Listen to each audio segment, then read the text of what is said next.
Om Shanti. Word Almighty authority, सर्वोच्च सत्ता परम पिता शिव बाबा ने आज दिनांक 22 जनवरी 2025 को जो ज्ञान मुरली चलाई उसमें कहा कि आप बच्चे मेरे सच्चे सच्चे बच्चे रूप बसंत हो। यह रूप बसंत का आध्यात्मिक भावार्थ हम एक स्टोरी के माध्यम से क्लियर करना चाहेंगे। विशाल नगरी के महाराज चंद्रसेन की दो रानियां थीं। एक सुनीति जो बहुत ही भक्ति भाव वाली थी, दूसरी कनकलता जो बहुत ही अभिमानी और अपनी ही मनमानी करने और कराने वाली थी। रानी सुनीति के दो बच्चे थे, रूप कुंवर, बसंत कुंवर। दोनों ही बेटे बहुत ही एकाग्रता से राज्य विद्या पढ़ते थे। दूसरी रानी कनकलता का बेटा मान कुंवर बहुत ही उद्दंड और शरारती था। वह पढ़ाई पढ़ने के बजाय अपने मित्रों के साथ नगर में सबको परेशान कर अपना रौब जमाने निकल पड़ता था। छोटी सी बीमारी में सुनीति रानी की मृत्यु के बाद रानी कनकलता ने दाव पेच लगाकर दोनों कुंवरों को देश से निकलवा दिया। राज्य से बाहर निकलने के बाद बड़े भाई रूप कुंवर ने छोटे भाई बसंत कुंवर को समझाया कि हमें किसी से यह भी नहीं कहना है कि हम महाराज चंद्रसेन के बच्चे राजकुमार हैं, क्योंकि ऐसा करने से अपने बाप का नाम बदनाम होगा। ये दोनों भाई जहाँ भी काम करने जाते तो कोमल हाथों में छाले पड़ जाते थे, पर फिर भी सब कुछ चुपचाप सहकर लेते थे। वे जहाँ जहाँ काम करते वहाँ दोनों के गुण, बोल चाल, रॉयल्टी, व्यवहार आदि को देखकर सब यही कहते कि यह कोई साधारण लड़के नहीं हैं, यह तो जैसे राजकुमार लगते हैं। कार्य कराने वाले कभी कभी उनको अपमानित भी करते थे, ज़्यादा काम भी कराते थे, परंतु फिर भी दोनों ही कुंवर सदा अपकार करने वालों पर भी उपकार करते थे। वे कभी किसी का काम बिगाड़ते नहीं थे। थोड़ा धन भी वे ज़रूरतमंदों को दान अवश्य करते थे। कभी भोजन करने बैठे और कोई मांगने वाला आ जाता तो जिसके घर पर काम करते थे वह उनको भगाने की कोशिश करता था, लेकिन रूप बसंत खड़े होकर अपना भोजन उनको देते थे। आसपास रहने वालों की समस्याओं को सुनकर उन्हें कुछ न कुछ सुझाव भी देते थे और अपनी तरफ से मदद भी करते थे। पूजा पाठ आदि में भी उनका भाव अच्छा था। जिस भी गांव में जाते थे वहाँ के लोग उन्हों के पास अपनी समस्याओं को लेकर सोते ही आते थे। एक बार उन्हें लगा कि हम छोटे छोटे गांवों में काम करते हैं, इससे अच्छा है हम किसी बड़े नगर में जाकर काम करें। यह सोचकर दोनों भाई नगर की ओर चल दिए। चलते चलते घोर जंगल आया और रात हो गई। उन्होंने सोचा कि रात भर यहीं ठहर जाते हैं। रात के चारों प्रहर में से 2 प्रहर, एक प्रहर यानी 3 घंटे की अवधि, रात के चारों प्रहरों में से 2 प्रहर एक भाई पहरा देगा और अगले 2 प्रहर दूसरा भाई पहरा देगा, ऐसा निश्चय किया गया। सबसे पहले बड़े भाई रूप कुंवर ने छोटे भाई बसंत कुंवर को सुला दिया। 2 प्रहर पूरे होने पर भी बड़े भाई की छोटे को जगाने की इच्छा नहीं हुई।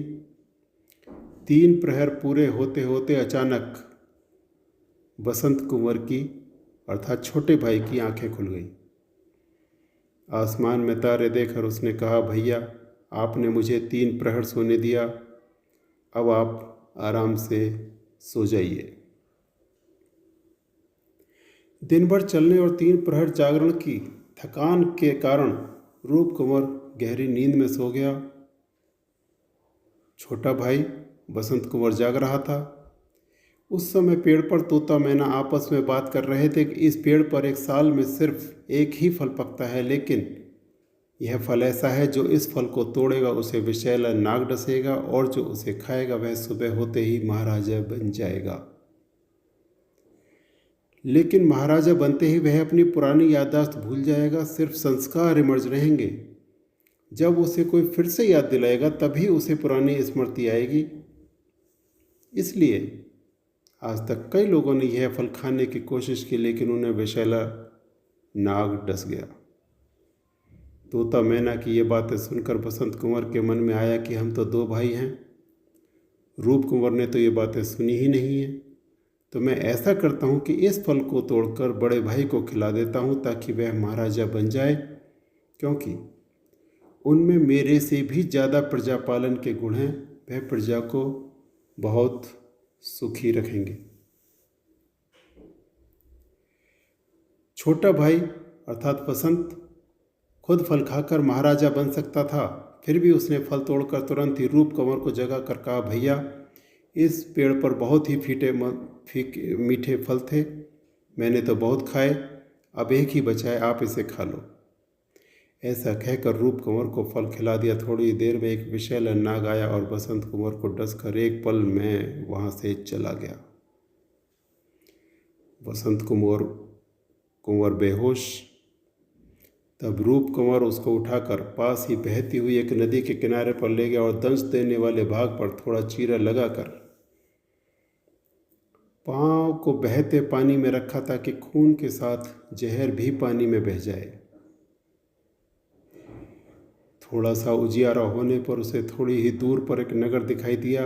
वह किसी वैद्य को बुलाने के लिए उस ओर दौड़ पड़ा। उस नगर के राजा को कोई वारिस नहीं था। राजा की मृत्यु के बाद राजपुरोहित ने कहा कि पूरे राज्य के लोग नगर चौक पर इकट्ठे हो जाएं और हथिनी जिस पर भी जल कलश रखेगी वही इस राज्य का नया राजा बनेगा। उस अनुसार पूरे ही राज्य के लोग नगर चौक में सुबह होने से पूर्व ही पहुंच गए। दूसरी तरफ बड़ा भाई अर्थात रूप कंवर वैद्य को ढूंढने जब राज्य में गया तब हर घर खाली था। जब वह नगर चौक में पहुंचा, वैद्य से मिलकर उसको अपने साथ चलने की प्रार्थना कर ही रहा था, उतने में हथिनी घूमती घूमती उसी स्थान पर आकर ठहर गई। उसने रूप कंवर के सर पर जल कलश रख दिया। कलश का जल सर पर पड़ते ही रूप कुंवर पिछली याददाश्त भूल गया। सिर्फ राजाई संस्कार इमर्ज रहे। साधारण रूप वाला रूप कंवर, जो कि मूल रूप में राजाई कुल का ही बेटा था, अब सचमुच राजा बन चुका था। राज्याभिषेक के बाद जब उसने राज कारोबार संभाला तो पूरे ही राज्य में सुख शांति का साम्राज्य फैल गया। वह प्रजा को सब प्रकार की सुविधाएं देने का ध्यान रखता, रात को और दिन में भी नगरचर्या करके लोगों के दुख दर्द को जानता, फिर राज दरबार में चर्चा करके समाधान करता। उसका प्रजा के प्रति इतना वात्सल्य था कि थोड़े ही समय में वह प्रजा प्रिय राजा बन गया। उधर छोटा भाई बसंत कुंवर नदी के बहाव में बहता हुआ उसी नगर के घाट पर पहुंचा।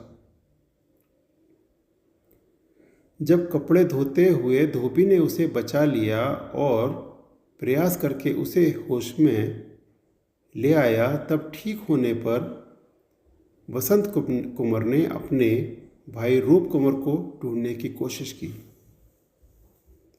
पता चला कि वह इसी राज्य का महाराजा है, लेकिन उसे यह भी पता था कि रूप कंवर सारी ही याददाश्त भूल चुका होगा और जब मैं याद दिलाऊंगा तभी उसे याद आएगा। इसलिए वह युक्ति रचकर राज्य दरबार में पहुंचा और वहां जाकर एक गीत सुनाया जिसमें अपनी पूरी जीवन कहानी सुनाई दी। गीत सुनते सुनते महाराज रूप कंवर को अपनी पुरानी स्मृति इमर्ज हो गई और वह अपने भाई बसंत कुंवर को पहचान गया। बाद में उसे अपना मंत्री बनाया और दोनों ही भाइयों ने बड़े सुचारू रूप से राज्य का कारोबार चलाया। कहानी का आध्यात्मिक भाव यह है, बाबा कहते हैं कि रूप माना योगी, ज्ञान स्वरूप। रूप अर्थात याद बल और श्रेष्ठ कर्म के द्वारा विहंग मार्ग की सर्विस करना, अर्थात अपने चाल चलन और चेहरे पर देवी गुण स्पष्ट दिखाई दे, यह है रूप। और बसंत माना ज्ञान की वर्षा करना, सबको ज्ञान बांटना, सबको गिरे हुए को उठाना, सबका उद्धार करना, सबको अपने बाप से मिलवाना, वाणी में आना, वसंत रूप से एक समय पर अनेक आत्माओं को संदेश देने का कार्य करना। क्यों? क्योंकि हम विश्व कल्याणकारी आत्माएं हैं। बाबा बच्चों को कहते हैं, बच्चे अभी आप वनवाह में हो, इसलिए रहो साधारण रूप में, लेकिन आपके बोल चाल व्यवहार आदि से सभी को यह लगे कि यह कोई साधारण आत्माएं नहीं है, ये तो ईश्वरीय कुल और देवीय कुल की आत्माएं हैं। जैसे वसंत कुंवर ने सारी बातों का पता होते भी रूप कुंवर को महाराजा बनाया, उसी तरह तुम बच्चों में भी त्याग की भावना होनी चाहिए। जब तुम बच्चे सतयुग में महाराजा महारानियां बनोगे, तब तुम पुरानी याददाश्त अर्थात यह संगम युगी ईश्वरीय ज्ञान को भूल जाओगे, लेकिन तुम्हारे दैवीय गुण संस्कारों में इमर्ज रहेंगे। जैसे कि रूप वसंत के राजाई संस्कार इमर्ज थे, लेकिन जो दुनियादारी की उसकी याददाश्त थी वो मर्ज हो गई थी, वह भूल चुका था। इसी तरह कल्प के अंत में अर्थात कलयुग के अंत में इस समय आकर तुम बच्चों को फिर से परम पिता परमात्मा शिव बाबा आदि मध्य और अंत का ज्ञान देंगे, तब फिर से भूले हुए पुरानी स्मृति इमर्ज हो जाएगी, मीन्स दैवीय संस्कार हमारे इमर्ज हो जाएंगे और हम सतयुग में प्रवेश करेंगे। शुक्रिया। ओम शांति।